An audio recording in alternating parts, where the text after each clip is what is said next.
from PRI. So we have your rib cage right now is flared on both sides. You have an out flare of your ribs on both sides because both your shoulders don't go into full internal rotation. Remember that test on you with the shoulder going down? They both didn't go down, meaning that both your ribs are flared out right now. Okay. Right? So the first thing we need to do is get those to go down. The second thing we need to do is get that left pelvis to drop. Okay. So that's going to take some left leg exercises. The third thing we need to do is get that right hip to abduct, to go outwards, because you're too underneath it. You need to be more shifting towards the left, away from that right hip. So 1, 2, and 3, and then we need to get you into some movement-like situations that you're going to see yourself on the court, which is something that she's not doing with you. Right? She's doing all this ice, heat, stretching, but she doesn't sound like she's doing anything that's reflecting the stuff you get to do on the basketball court. She's doing a little bit like monster walks and like that, but that's just the tip of the iceberg. You got to go way deeper than that to reflect what you're going to see on the court or how you're going to move on the court. I think that's the biggest difference that you're seeing is that you're doing all this stuff, but it's not reflecting your movements on the basketball court. And you said it before, I had pain when I was cutting. I had pain when I was kind of moving or pivoting. Yeah, stopping hard. Stopping, like a stop go kind of thing. Do you do any of that stuff as part of your exercises? You have to. Because there's no way for you to get better on that if you don't practice it. And practice it with strength. So with resistance. That's another thing that was like a red flag was you guys were only doing like band work for a long time. That's a red flag. You need to resist.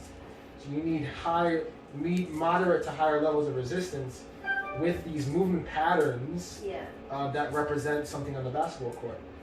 So those are two different things that you weren't doing, and that's probably the reason why it's happening.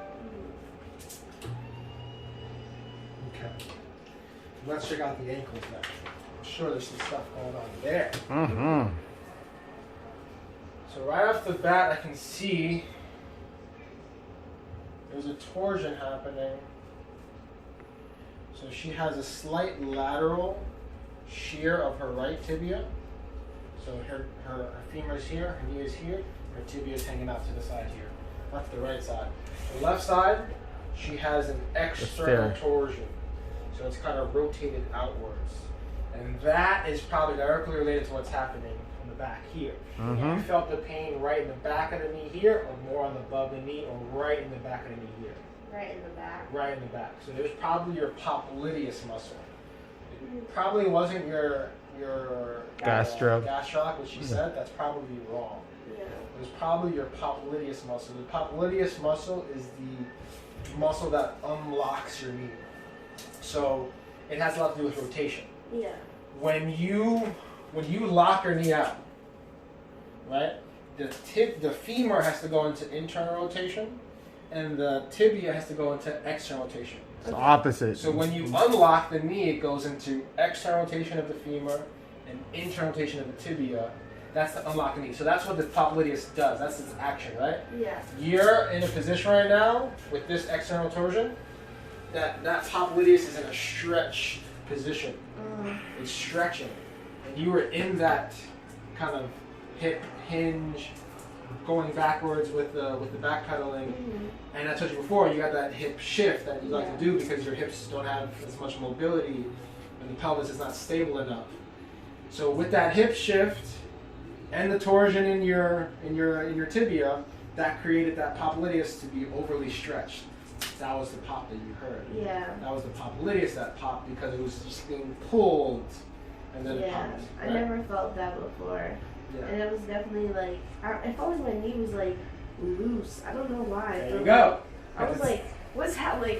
It didn't feel like it was together. Yeah, because it's the unlocking mechanism. So if that's not working, it feels like something's not stable behind the knee.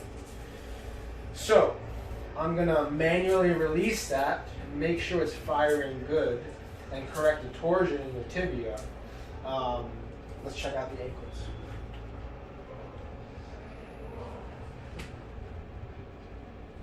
So in other words, you're a hot mess. And thank God we have Nick and I think everyone is a hot mess. You're not a hot mess.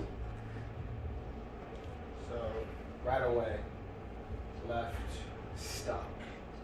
Yeah. Right. So right side, I get 0, 5, 10, maybe 12. Yeah. Left side, 0, maybe 5. And then as you get to 5, it's a hard block. Yeah. Like this feels like it's like tension of like your calf, right? Like a stretch. This side feels like it's literally just stuck right in your ankle. So did I unlock her ankle last time we were here? Yeah. So like that's what you need again, because there's something that's actually stuck inside your ankle right now. That's not letting it move well. It has nothing to do with your calf. Yeah. It's inside the ankle mechanics of your joint. Yeah. And that's what you did the last time, that left ankle. We actually came in for the knee, but you saw the ankle, and that's what helped her out tremendously the last time. You hear that crunchy stuff right there? That's what it is. Your talus. Yeah, sometimes this one I don't hear as much. But when I do that one, like I'll like do like rotate, and I'm like, what the heck is that? It doesn't sound right, or like. Now I got her leg 2 was what I see with her big toe. She doesn't get enough flexion on that big toe as well, which doesn't allow her to use that foot in braking as good as she does. Now she ended up getting arch working with you guys before because she had that flat-footedness.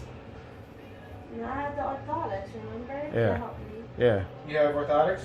I had them when I was in middle school. I would And then- recommend to get orthotics again, honestly. Because Okay. it sounds like there's some deep dysfunctional stuff happening in your feet and your ankle. You just need a little bit more assistance to get them in a better position. Yeah. And then, like your dad's saying, you got to train those foot muscles again. So I'll show you how to do that again. But actually, here we do orthotics. So we can do, we basically use like a foam impression. Yeah. You put your foot inside of it. I send it to my guy in Nebraska, who's like this PRI orthotic guy. He creates it, sends it back to me like in a month or so, and then I can send it to you at your school.